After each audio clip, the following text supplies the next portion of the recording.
Shalom, selamat pagi, saudara sekalian dikasih Tuhan.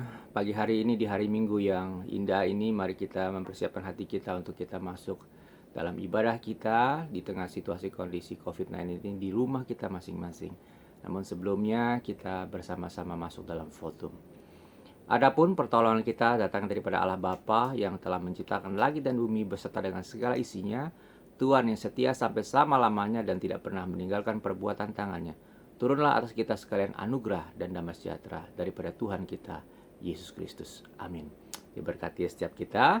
Dan mari kita sama-sama menaikkan 1-2 pujian sebelum kita masuk kepada kebenaran firman Tuhan. Saya akan menaikkan pujian ini dan mari kita sama-sama bersama-sama memuji nama Tuhan di rumah kita masing-masing.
Engkau sungguh baik dan sangat baik, dan biarlah puji-pujian kami menyenangkan hati-Mu.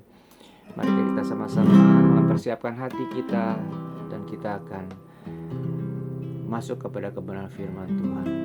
Dan mari kita menaikkan satu pujian mengiring doa kita bersama-sama.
Di akhir zaman berhenti. berhembuslah, berhembuslah sekarang. Urapilah kami dengan minyak baru, penuhilah kami dengan hadirat-Mu. Kami rindu Tuhan melihat kuasa-Mu dicurahkan di tempat ini. Urapilah kami dengan minyak baru, penuhilah kami dengan hadirat-Mu. Kami rindu Tuhan melihat kuasa-Mu dicurahkan di tempat ini. Mari kita berdoa bersama-sama. Bapa dalam surga, kami mengucap syukur Tuhan. Di dalam segala keterbatasan kami menyerahkan tubuh, jiwa, dan roh kami sebagai persembahan yang hidup. Kiranya persembahan kami berkenan kepada Engkau. Dan sebentar Tuhan, pendengarkan kebenaran firman Tuhan, kami siap diberkati Tuhan. Di dalam nama Tuhan Yesus kami berdoa, mengucap syukur dan berterima kasih. Amin. Baik, sekarang tibalah waktunya kita akan mendengarkan sama-sama kebenaran firman Tuhan. Dan hari ini kita akan mencoba mengulas sebuah kenyataan dalam kondisi COVID-19 ini. Terkadang kita seringkali mendengar hari-hari ini bahwa sepertinya Tuhan tidak fair. Ada orang-orang yang baik, ada orang-orang yang begitu mencintai Tuhan, ada orang-orang yang begitu setia, ternyata usianya begitu singkat. Ada hari ini orang yang berusia baru kurang dari 40 tahun dipanggil Tuhan. Ada lagi kita melihat ada begitu banyak orang di luar sana yang usianya di atas 80 tahun, bahkan mencapai lebih dari 100 tahun. Dan ada acap kali kita juga menyaksikan di dalam berita-berita yang kita saksikan lewat media massa. Sekarang sosial media sangat banyak. Kita seringkali mungkin menggumbat dalam hati kita, kita tidak keluarkan dari mulut kita. Kenapa ya ada orang-orang yang jahat yang begitu kita rasakan tidak baik di mata masyarakat? Ya. Kenapa usianya begitu panjang?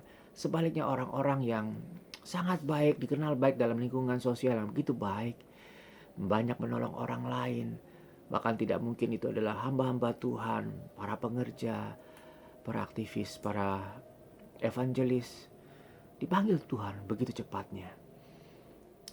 Kalau kita merenungkan hal ini, mari kita melihat ada sebuah kebenaran firman Tuhan yang diungkapkan oleh seorang Nabi Maleki. Mari kita akan sama-sama membuka Alkitab kita. Saya akan bacakan dari Maleki pasal yang ketiga, ayatnya yang ke-13.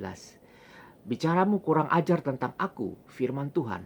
Tetapi kamu berkata, apakah kami bicarakan di antara kami tentang engkau? Ayat 14, kamu berkata adalah sia-sia beribadah kepada Allah.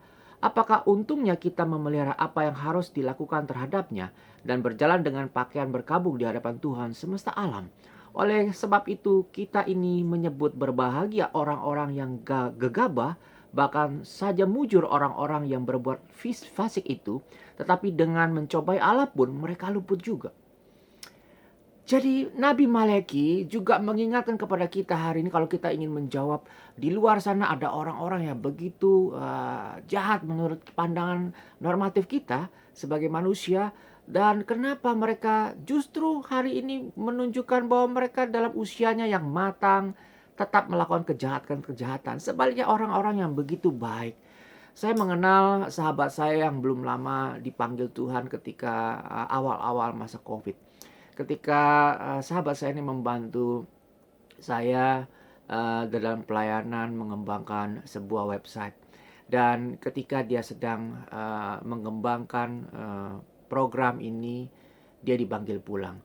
Betapa terkejutnya ketika saya diberitahu oleh istrinya juga sahabat saya, orang yang kita kenal, orang yang dikasih ini ternyata dipanggil Tuhan begitu cepatnya. Dan karena penguburannya memang tidak bisa dilakukan seperti kita dalam kondisi yang normal, maka 1 tahun kemudian, ya tahun ini saya diberikan kepercayaan oleh sahabat saya istrinya untuk mencoba memberikan ibadah eh, secara layak yang memang dia belum dapat terima ketika masa COVID itu. Dan momen-momen itu bukan momen yang menyenangkan. Perimbul pertanyaan-pertanyaan seperti di awal tadi saya sampaikan. Orang-orang yang begitu baik, orang-orang yang begitu kita kasihi, ternyata cepat sekali panggil pulang. Bagaimana menjawab pertanyaan ini? Kalau kita kembali kepada kebenaran firman Tuhan, mari kita lihat apa yang firman Tuhan katakan di dalam Yeremia pasal 29 ayat yang ke-11. Yeremia 29 ayat 11, sebab aku ini mengetahui rancangan-rancangan apa yang ada padaku mengenai kamu. Demikianlah firman Tuhan, yaitu rancangan damai sejahtera dan bukan rancangan kecelakaan, untuk memberikan kepadamu hari depan yang penuh harapan. Firman Tuhan yang sungguh luar biasa. Sebagai anak-anak Tuhan hari ini, ada begitu banyak berita yang kita dengar bahwa kondisi COVID ini, penyebaran yang begitu masif, itu sudah di depan mata. Atau dalam istilahnya di depan pintu kita. Kenapa? Karena begitu masifnya, bahkan hari ini kota yang kita kasihi, Jakarta, ya sudah mencapai lebih dari 9.000 kasus per hari.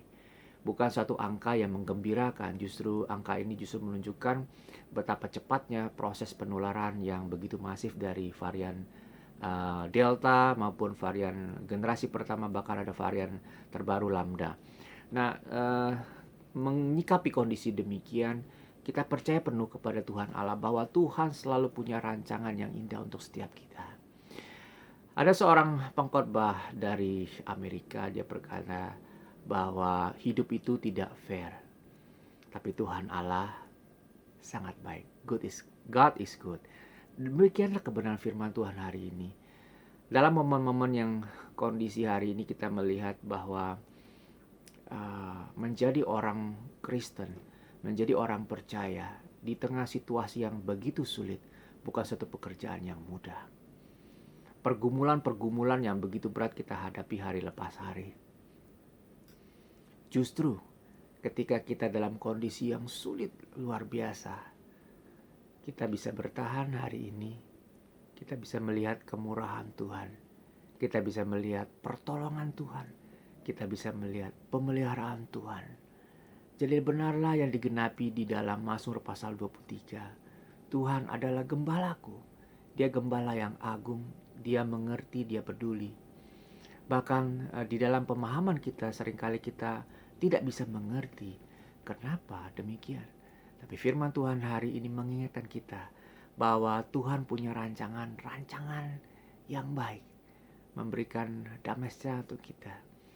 Kebenaran firman itu dituliskan untuk kita semua, adalah untuk mengingatkan kita bersama bahwa Tuhan tidak pernah tinggalkan kita. Dan rencana Tuhan itu tidak pernah gagal. Tuhan Allah begitu baik. Dan kalau kita kembali kepada pertanyaan mula-mula, bagaimana dengan kondisi-kondisi hari ini yang kita mengalami kekalutan, mengalami kekhawatiran yang luar biasa. Kita mengalami stres. Kita berpikir bagaimana keluarga kita, bagaimana anak-anak kita bisa melanjutkan sekolah, bagaimana kita melanjutkan usaha kita. Kondisi keuangan begitu kritis hari ini. Setiap uang, setiap rupiah yang kita keluarkan, kita harus sungguh-sungguh berhitung dengan baik. Dan disinilah kita melihat bahwa iman kita diuji. Di sini kita bisa melihat kita memiliki integritas atau tidak.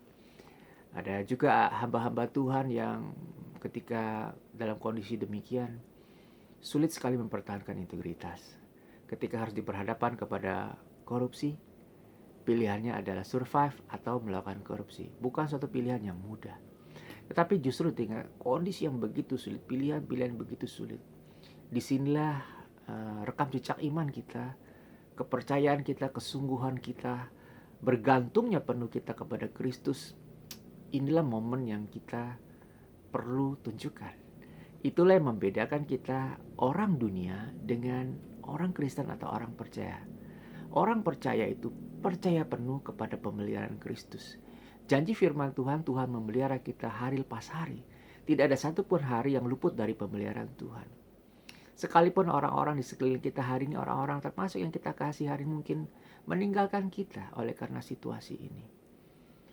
Memang secara kedagingan kita tidak bisa menerima kondisi ini. Tapi ingatlah bahwa Tuhan punya master plan, bahwa Tuhan punya rancangan yang tidak mudah kita selami. Disitulah yang berbicara adalah iman, bahwa kita sangat percaya Tuhan mempunyai rancangan masa depan yang terbaik buat kita.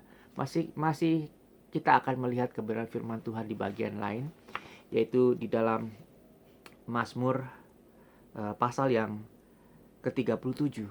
Demikian firman Tuhan.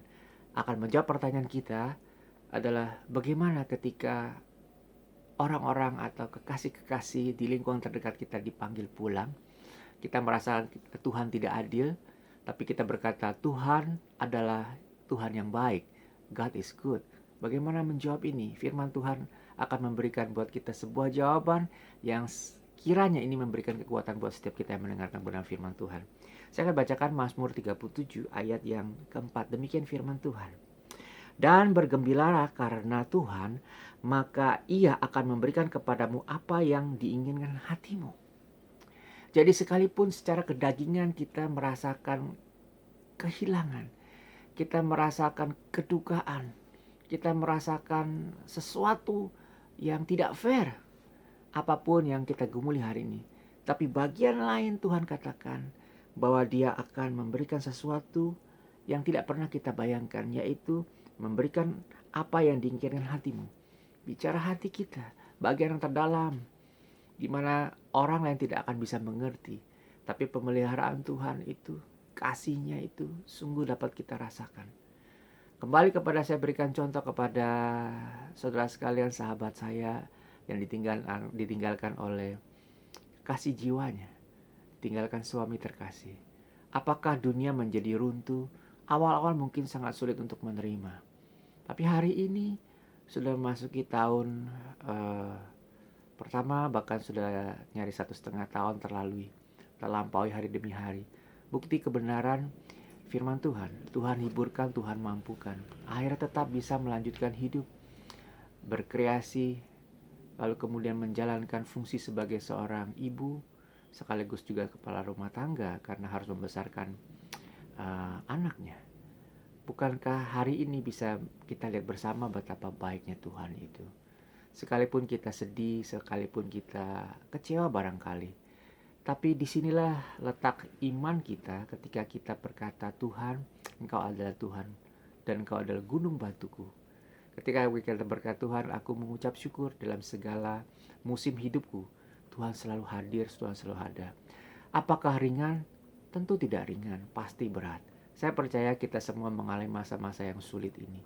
Tapi masihkah kita percaya di tengah kesulitan ini, Tuhan tetap hadir, Tuhan tetap memelihara kita, Tuhan tetap menyertai kita. Dia tidak pernah meninggalkan satu detik pun saudara dan saya. Itulah kehidupan kita, esensi dari sebagai orang percaya, sebagai pengikut Kristus. Kalau kita membaca kebenaran firman Tuhan, bukankah Rasul Paulus sebelum berganti nama menjadi Paulus, namanya adalah Saulus. Dia adalah orang yang begitu ditakuti di lingkungan orang-orang percaya pada zaman itu. Dia selalu mencoba untuk mencari, menangkap, yang memenjarakan orang-orang percaya di masa itu. Nama Saulus menjadi sangat momok sekali ya bagi orang-orang percaya. Orang-orang akan berhamburan berlari menyelamatkan diri karena begitu mendengar nama Saulus atau tokoh di balik penangkapan, prajurit yang dikerahkan, Saulus sangat menakutkan. Tapi kalau kita memperhatikan, setelah Saulus bertobat dan menjadi Paulus, kita bisa menyaksikan kehidupannya total berbeda. Ketika dulu dia menangkap banyak orang, hari dia menangkap banyak orang, tetapi untuk menyelamatkan mereka. Perbedaan yang mencolok sekali adalah kehidupan Rasul Paulus setelah dia percaya kepada Kristus, bukan kehidupan yang nyaman. Seringkali dia harus mengalami kelaparan. Seringkali dia harus mengalami siksaan. Seringkali dia dibully. dan seringkali juga dia kesulitan untuk membela dirinya karena lebih banyak pernyataan-pernyataan yang sepihak dan dia tidak diperlakukan secara adil. Bahkan ketika dalam salah satu perjalanannya, Tuhan utus ke sebuah pulau Malta, pulau yang kecil, untuk menyelamatkan gubernur yang ada di sana. Dia harus mengalami masalah yang tidak enak, yaitu kapal yang ditumpanginya sebagai narapidana pada waktu itu harus tenggelam, harus karam. Momen itu bukan momen yang nyaman. Dia pun harus mengalami kelaparan. Nah, ada begitu banyak peristiwa yang tercatat dalam sejarah perjalanan Rasul Paulus. Sungguh-sungguh tidak nyaman ketika kita bisa menyaksikan rekam jejaknya sebagai pengikut Kristus. Tapi kalau kita melihat rekam jejak Rasul Paulus sebelum mengenal Kristus, hidupnya sungguh nyaman. Sebagai seorang pejabat yang memiliki otoritas, punya kuasa, punya staf, ya, punya pasukan, kira-kira demikian. Sungguh nyaman, sungguh nikmat hidupnya. Tapi ketika dia percaya kepada Kristus, menjadi murid Kristus, menjadi rasul yang luar biasa, kehidupannya jauh seperti dahulu kala. Hidupnya lebih banyak dari satu tempat ke tempat yang lain, penuh dengan penderitaan, perjuangan yang tidak mudah. Bahkan dia berdoa 3 kali memohon belas kasihan Tuhan agar penderitaannya itu boleh dilepaskan. Nah, penderitaan-penderitaan yang dialami oleh Paulus itu justru menunjukkan imannya, bahwa dia sebagai pengikut Kristus punya iman yang teguh. Karena dia tahu dan pada akhirnya dia berkata dia sudah mengakhiri pertandingan dengan baik. Hari ini menjadi contoh buat kita bersama bahwa ketika Tuhan Yesus, Tuhan yang kita sembah hari ini, menolong para nabi, para rasul, bukankah hari ini dalam masa yang sulit ini pun Tuhan akan melakukan hal yang sama? Persoalannya adalah apakah kita percaya kepada kebenaran firman Tuhan, dan apakah kita memiliki iman yang kokoh, yang teguh, bahwa dalam setiap pergumulan hidup kita, dalam setiap masa-masa sulit ini, Tuhan tidak pernah meninggalkan saudara sedetik pun. Saudara hanya perlu melihat bagaimana Tuhan hadir dalam setiap musim hidup saudara. Iman kita sebagai orang percaya, inilah masanya kita diuji, masa-masa melalui pergumulan yang sangat berat di tengah pandemi ini. Tidak ada satu pekerjaan hari ini yang mudah, semua pekerjaan sangat sulit sekali. Kita harus ekstra menyediakan waktu lebih banyak, memeras otak lebih berat lagi untuk memikirkan sekaligus bertanggung jawab kepada keluarga kita. Bukan momen yang mudah, tapi saya percaya bahwa firman Tuhan hari ini untuk engkau dan saya, bahwa akan memuaskan jiwa kita, hati kita, dia sediakan untuk setiap kita yang percaya. Dan terlebih daripada itu, kita tahu bahwa Tuhan tidak pernah tinggal diam. Saya percaya ada suatu hari, ada satu maksud, ada satu tujuan, rancangan Tuhan terbaik buat engkau dan saya mendengarkan firman Tuhan ini. Percayalah bahwa Tuhan tidak pernah tinggalkan saudara dan saya hari ini. Dan percayakan pada firman Tuhan, saya berdoa dari sini, dari rumah, untuk setiap orang yang mendengarkan firman Tuhan, Tuhan akan menolong saudara melewati masa-masa yang sulit ini. Dan percayalah sekali lagi, iman kita digoncangkan di masa COVID-19 ini.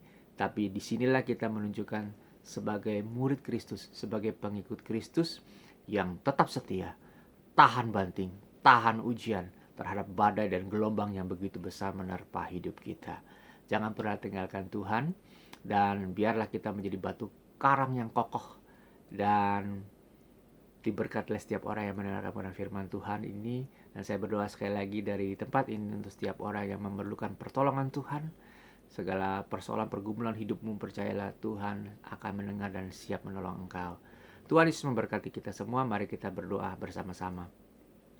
Bapa dalam surga, terima kasih untuk semua berkat, kasih, penyertaan Tuhan.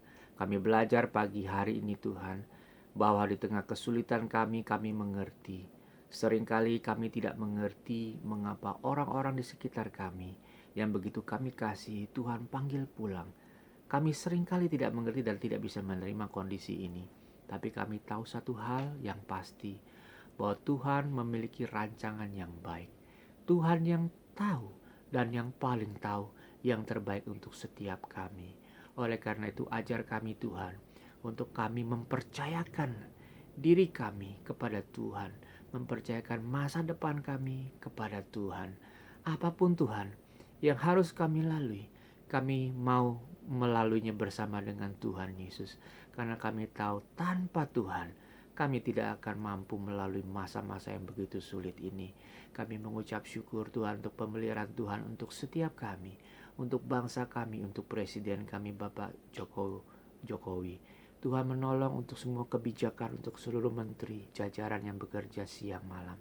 Berdoa untuk seluruh tenaga medis, dokter, perawat, Pak driver ambulan yang bekerja luar biasa pagi siang malam. Tuhan, kami berdoa Tuhan, biarlah belas kasihan Tuhan untuk bangsa kami. Tolong bangsa kami Tuhan, menolong setiap kami. Hari ini untuk setiap orang Tuhan, hamba berdoa yang membutuhkan pekerjaan, yang sedang sakit mohon pertolongan kesembuhan Tuhan. Darah Tuhan Yesus jamah, yang hari ini masih meragukan masa depan, khawatir, Tuhan hiburkan. Kami percaya Tuhan, Tuhan mendengar setiap doa kami. Dan kami berdoa untuk semua orang yang mendengarkan rekaman ini diberkati Tuhan. Terima kasih Bapa untuk semua kebaikan kemurahan Tuhan. Di dalam nama Tuhan Yesus kami berdoa, mengucap syukur dan berterima kasih. Dan terimalah berkat Tuhan. Angkatlah tangan saudara sekalian dan terimalah berkat Tuhan. Kiranya kasih daripada Allah Bapa, persekutuan yang indah yang kita alami, dan bersama dengan Kristus Tuhan kita dan pertolongan Roh Kudus menyertai setiap kita mulai hari ini sampai Maranatha Tuhan Yesus datang yang kedua kalinya menjemput sale-salenya. Amin. Tuhan memberkati siapapun yang mendengarkannya. Sampai jumpa di waktu-waktu yang akan datang. Tuhan berkati.